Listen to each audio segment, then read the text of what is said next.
Everyone, আসসালামু আলাইকুম। Welcome back to Himika's kitchen. আজকে শেয়ার করব বাংলাদেশি খুবই ট্রেডিশনাল একটা রেসিপি, সেটা হচ্ছে শুটকির পাতুরি। পাতায় মোড়ানো এই শুটকির দিয়ে তৈরি এই খাবারটা কিন্তু অসম্ভব মজার, অনেকেরই খুব পছন্দের খাবার। আর এই মজাদার রেসিপিটা আমি পেয়েছি আমার এক জায়ের কাছ থেকে, আমার শ্বশুরবাড়ির কাছ থেকে এই রেসিপিটা আমি শিখেছি। মজাদার এই রেসিপিটা আপনাদের জন্য নিয়ে এসেছি শেয়ার করার জন্য, আর আজকে শেয়ার করলাম। আশা করছি আপনাদের কাছে ভালো লাগবে, বিশেষ করে যারা শুটকি খেতে পছন্দ করেন তাদের কাছে। চলুন তবে রেসিপিটা দেখে নেওয়া যাক।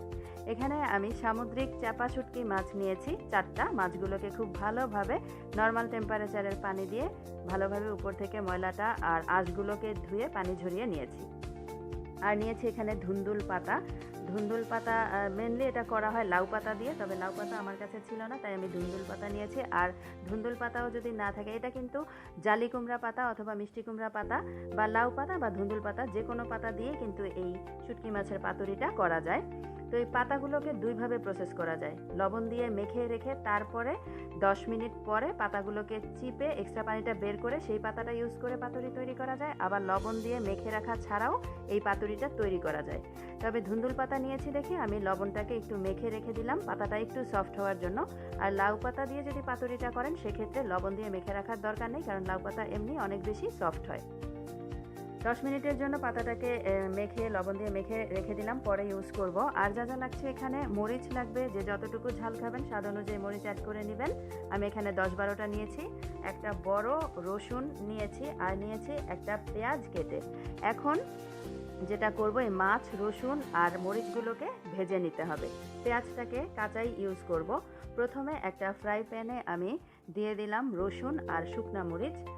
পরে রসুনটাকে আর পেঁয়াজটাকে মরিচটাকে আমি ভেজে তুলে রেখে তারপরে আমি শুটকি মাছটা এই ফ্রাই প্যানে দিয়েই ভেজে নিব।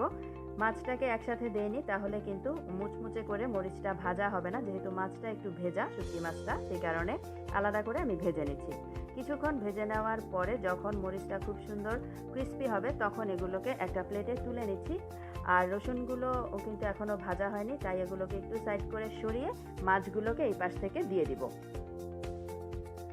আর যেহেতু পাতুরিটাকে পরে আবার তেলে ভেজে নেওয়া হবে, সেই কারণে এখন মাছটাকে খুব বেশি সময়ের জন্য ভাজার দরকার নেই। মাছটাকে প্রায় 3 থেকে 4 মিনিটের জন্য চুলার আঁচটাকে মিডিয়ামে থেকে হাইতে রেখে এখন একটুখানি ভেজে নিব। 4টা মাছই আমি দিয়ে দিলাম। এই ভর্তাটাকে একটু বেশি করেই বানিয়ে রাখবো, তাহলে এই ভর্তাটা কিন্তু এয়ারটাইট বক্সে ভরে ফ্রিজে রেখে দিলে 7 দিনের মতো কিন্তু রেখে খাওয়া যায়। জাস্ট খাওয়ার আগে একটু বের করে গরম ভাতের সাথে পরিবেশন করে নিলেই হয়। এই যে দেখতে পাচ্ছেন, মাছটা আর রসুনটাও কিন্তু প্রায় ভাজা হয়ে গেছে। এখন এই মাছ আর রসুন আর শুকনা মরিচ, পর্যাপ্ত পরিমাণ লবণ দিয়ে আর পেঁয়াজ দিয়ে একসাথে আমি পাটায় পিষে নিয়েছি। আপনারা চাইলে ব্লেন্ডারেও ব্লেন্ড করে নিতে পারেন। খুব ভালোভাবে মিহি করে বেটে নিতে হবে।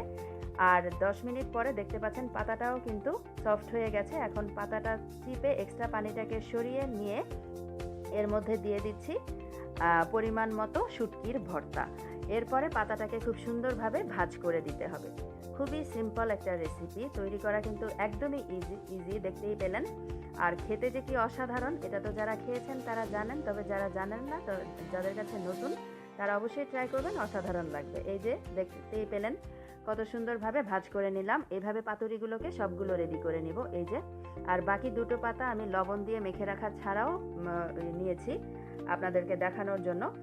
আর লবণ দিয়ে যেটা মেখে রেখেছিলাম সেই পাতাটা বেশি সফট হবে খেতে, আর যেটা লবণ দিয়ে মেখে রাখিনি সেটা একটুখানি ক্রিস্পি হবে, এই ডিফারেন্স।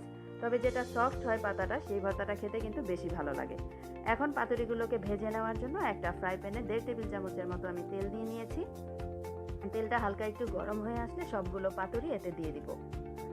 আমি একটু ঢেকে দিব, এতে করে আরও বেশি সফট হবে, পাতাটা সিদ্ধ হয়ে নরম হয়ে যাবে, খাওয়ার সময় খুব বেশি ভালো লাগবে। তবে লাউ পাতা ইউজ করে করলে কিন্তু না ঢেকে দিলেও হয়। আগেই বলেছি, কচি লাউ পাতাটা অনেক বেশি সফট হয়, সেক্ষেত্রে ঢেকে না রান্না করলেও হয়। এটা এমনিতেই ভাজা হয়ে যায় আর সিদ্ধ হয়ে নরম হয়ে যায়। ঢেকে দিব ঠিক 2 মিনিটের জন্য। চুলার আঁচটাকে মিডিয়ামে রেখে 2 মিনিটের জন্য পাতুরিগুলোকে ঢেকে রান্না হতে দিব। 2 মিনিট পরে ঢাকনাটাকে তুলে পাতুরিগুলোকে উল্টে দিতে হবে। অসাধারণ স্বাদের এই ভর্তাটা অবশ্যই বাসায় একবার ট্রাই করবেন। গরম ভাতের সাথে তো খুবই মজার হয় খেতে, আমার কাছে তো খুবই ভালো লাগে। তাই আমি ভর্তাটা বানিয়েছি, রেসিপিটাও আপনাদের সাথে শেয়ার করলাম। আশা করছি আপনাদের কাছে ভালো লাগবে। উল্টে দিলাম আর আবারও ঢেকে দিব মিনিট খানেকের জন্য। মিনিট খানেক পরেই কিন্তু এই পাতুরিগুলো খাওয়ার জন্য একদম রেডি হয়ে যাবে। কেমন লাগলো আমার এই আজকের শুটকির পাতুরি রেসিপিটা অবশ্যই কমেন্ট করে জানাবেন। আর ভালো লাগলে বরাবরের মতোই রিকোয়েস্ট, চ্যানেলটাকে সাবস্ক্রাইব করে পাশের বেল বাটনটা অন করে দিবেন, যেন আমি আপলোড দেওয়ার সাথে সাথেই নতুন নতুন ভিডিও নোটিফিকেশনগুলো আপনাদের মোবাইলে চলে যায় আর আপনারা দেখতে পারেন সবার আগেই। পাতুরিগুলি কিন্তু হয়ে গেছে, দেখতে পাচ্ছেন উপর থেকে সুন্দর কালার চলে এসেছে, একদম লাল লাল করে ভেজে নিয়েছি। এখন এগুলোকে আমি তুলে একটা সার্ভিং প্লেটে নিয়ে নিব। দেখতেই কতটা সুন্দর লাগছে, আর এটা খেতেও অনেক বেশি মজার, একদম সফট, পাতাটাও সফট আর ভিতর থেকে ভর্তাটাও সফট। দেখতে দেখতেই শেষ হয়ে গেল আমার আজকের পর্ব। আজকে তবে এখানেই বিদায় নিয়ে নিচ্ছি। সবাই খুব ভালো থাকবেন আর আমার জন্য দোয়া করবেন। আল্লাহ হাফিজ।